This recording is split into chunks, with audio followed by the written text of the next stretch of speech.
And dear friends, anyone who is in need of perhaps shielding themselves from the sun or needs to rest themselves, there are 2 benches here and there is shade, so if you have a necessity, you are welcome to join us here for the performance.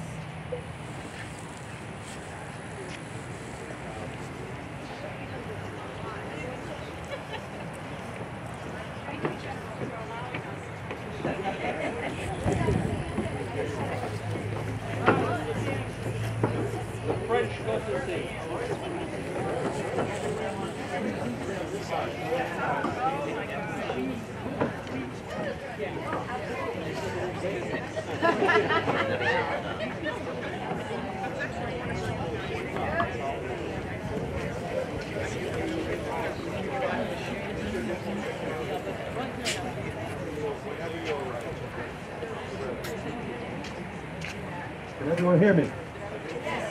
Microphone is working. Bonjour, ladies and gentlemen.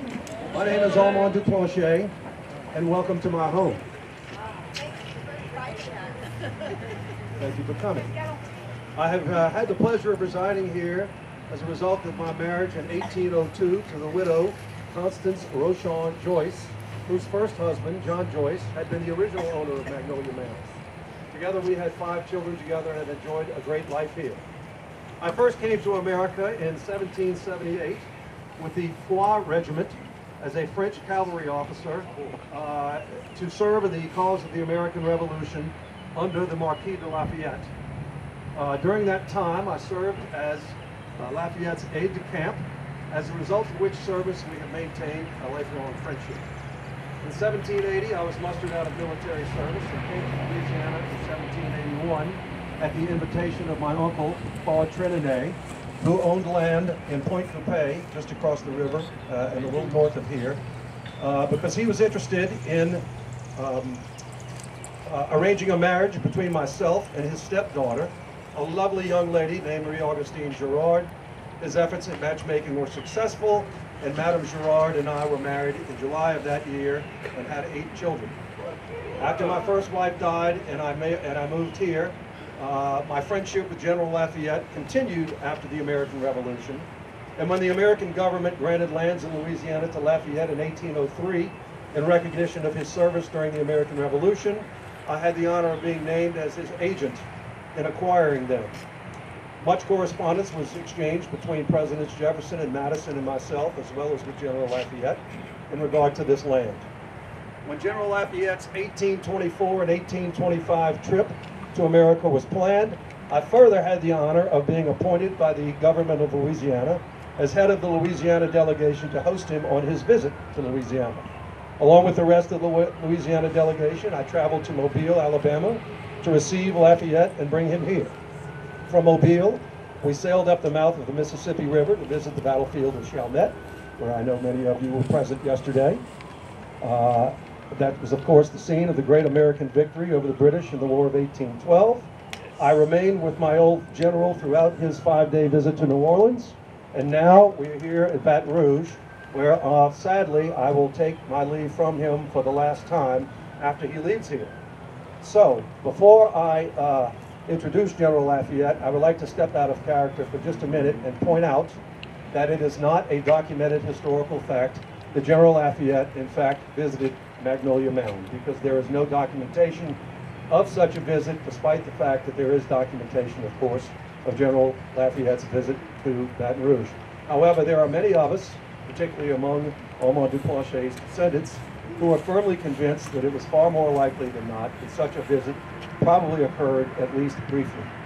Consider that du Plantier and General Lafayette had been lifelong friends since they were young men serving in the American Revolution, and that they had maintained their friendship through many long years. Clearly they were never going to see each other again after this visit to Baton Rouge, so it seems only logical that after a difficult journey upriver from New Orleans, that they would have at least stopped to refresh themselves and perhaps engage in a change of clothes into more formal dress before attending the social event that we're going to reenact this afternoon in Baton Rouge. Consider also that the steamboats of 1825 were not the luxurious, large, palatial river boats of later decades, which we've all seen in movies and so forth, but rather the 1825 version of the steamboat was a rather primitive vessel, and I suspect that most of us would consider a journey from New Orleans to Baton Rouge in one of those boats to be less than luxurious. Consider also that du Plantier himself had been on the road for quite an extensive period of time before returning to Baton Rouge. He had traveled from Baton Rouge to Mobile to pick up the general. Then they made a rather difficult and unpleasant journey across the open Gulf of Mexico to the mouth of the river to Chalmette, where we were yesterday, and then on to a 5-day visit to New Orleans, and then, as I said, by boat upriver to Baton Rouge. So du Plantier himself would have been on the road for quite a long time, and it seems logical that he would have at least wanted to make a brief stop himself at his home before continuing on to the event that's going to take place, and that took place in what was then a very small town of Baton Rouge. Consider, last but not least, that a number of du Plantier's family members were with him in attendance at the event in the city of Baton Rouge, and it seems logical he would have stopped and gathered up his family members to attend that event rather than sending word in advance to them to meet him in what is now the Tessier building, and that he would simply get off the boat and go straight there. My understanding is that they disembarked at Duncan Point near here, and they would have ridden by carriage within just a few yards of Magnolia Mound, and it seems logical, in fact almost far more likely than not to some of us, that that event did occur, that there was at least a brief visit here with the general, despite any documentation of such. Having said all that, and without further ado, ladies and gentlemen, please allow me to introduce my dear friend and comrade in arms, our honored guest, General Lafayette. Hi, thank you, Armand. And, mesdames et messieurs, I do find this fascinating that Armand has stated that there is not reported or no documentation that I came here to his home, yet I stand right next to you, my friend. Perhaps you have been in the sun too long. But regardless, friends, it is a joy for me to be with all of you here today with this magnificent weather, though the sun is rather strong. But I cannot help but coming to this place, this plantation, and this place of Louisiana, but be reminded how the Americans acquired such a place. It was, of course, that purchase in 1803, which ties in with the plantation system and the horrible institution of slavery. Of course, you of Nouvelle-Orléans and Baton Rouge are well aware that this had its roots, its origins, from France. But the reality was, with the Treaty of Fontainebleau, after the 7 Years' War in 1763, it became Spanish. But through another treaty in 1801, called the Treaty of San Ildefonso, France once again acquired not only Nouvelle-Orléans, but all of the vast Louisiana territory. It was the desire of a then First Consul Bonaparte that he was to create a Western empire here in the Americas, with Nouvelle-Orléans as its capital. The challenge for him was the islands of Martinique, Guadeloupe, and most notably that of Saint-Domingue. With the revolution that had come to France in 1789, and the speak of liberté, égalité, fraternité, liberty, equality, and brotherhood, well, those ideas became contagious. And the great threat and worry of so many of the American founding fathers, of Washington, Jefferson, and Adams as well, to speak of a slave revolt came to fruition, headed by a man named Toussaint Louverture there on the island of Saint-Domingue. And it was this former slave who led the revolt against the French, and on the other side of the island against the Spanish, and all who tried to take it from him to include the English. Well, when Bonaparte inherited the title of First Consul and wanted to create this Western Empire, he knew he needed to put down the revolt in Saint-Domingue. So he had dispatched his brother-in-law, General Leclerc, there to put down this rebellion. Yellow fever and the tenacity of the slave army were able to vanquish them, and Bonaparte finally realized that he could not hold on to Nouvelle-Orléans, being that he was prepared to go to war with the English once again, with the collapse of the Treaty of Amiens. So thus he began the negotiations with the Americans. President Jefferson had dispatched M. Livingston and M. Monroe there to negotiate the sale of Louisiana. At first, the Americans, of course, only wanted Nouvelle-Orléans, But Bonaparte wanted to relinquish it all. Speaking of a price of $21 million, still a great value, the Americans could not pay it. He began to lower his price to $19 million, and finally agreeing to $15 million. Really a bargain price for not only Nouvelle-Orléans and all of the Louisiana territory. So it was agreed, and thus Louisiana and Nouvelle-Orléans fell from the French to the Americans once again.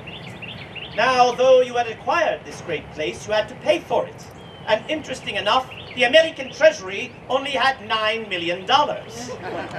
So the rest of that money was borrowed from an English bank. But regardless, what continued to exist was the horrible institution of slavery. Indeed, Armand, I know you had like-minded thoughts about the institution of slavery with me, and it would be as a result of your second marriage that you would inherit being a slaveholder here at this location. My dear friends, it was always my hope to end the horrible institution of slavery. Speaking with men like Jefferson, who said it was like holding a wolf by the ears, that if the wolf is in fact slavery, if you let go, it will bite you, and there will be a revolt. And of course, the news of the revolt in Saint-Domingue was upon the ears of all of those founding fathers. But I always felt that there was a solution. I believe action speaks louder than words. And it was in 1785 that my beautiful wife Adrienne and I concocted a plan in which we could go through the slow emancipation of the slaves. We purchased a place called La Belle Gabrielle in French Guiana, and there we purchased 70 slaves. The idea was that they would slowly receive their freedom by learning a trade, learning to read and to write. So thus, upon their freedom, they would then in turn become productive members of society.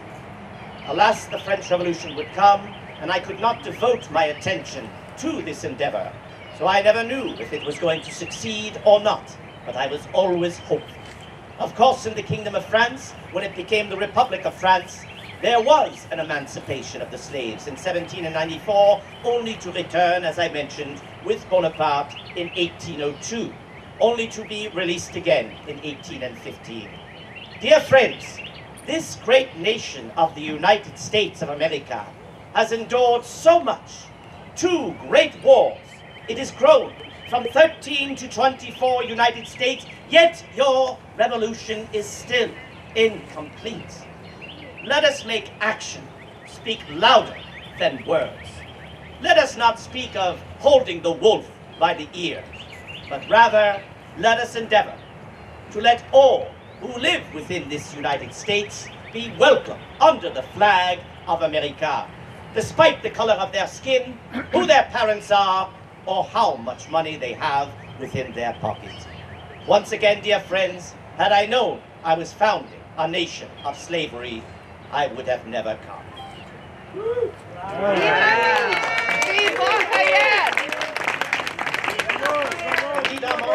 Forgive me for my strong words here this morning, but I feel I must share my views upon this horrible institution. But regardless, we are united once again, perhaps, my dear friend, for the last time. I look forward to speaking of our time together when I first met you, talk of the French army, serving as my aide-de-camp throughout that great war, and then your assistance in the land negotiations with Monsieur Jefferson and Monsieur Madison, looking after my best interests at all times. So I thank you, my dear friend Armand, for your kind hospitality, and I thank all of you, the people of Louisiana, for your kind hospitality as well. Thank you. Vive Lafayette! Vive Lafayette! Vive Lafayette!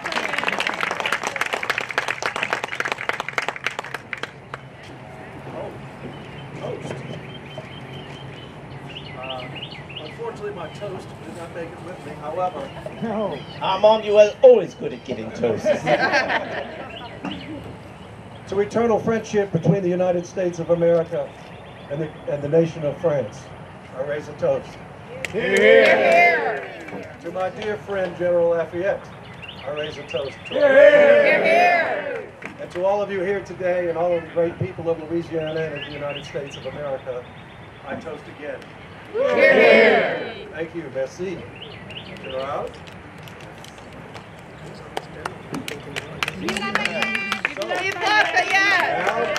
we have lunch? Okay. You are free to walk about the grounds and the house. And again, welcome to all of you. And follow the sidewalks, says Quebec. Thank you all for coming.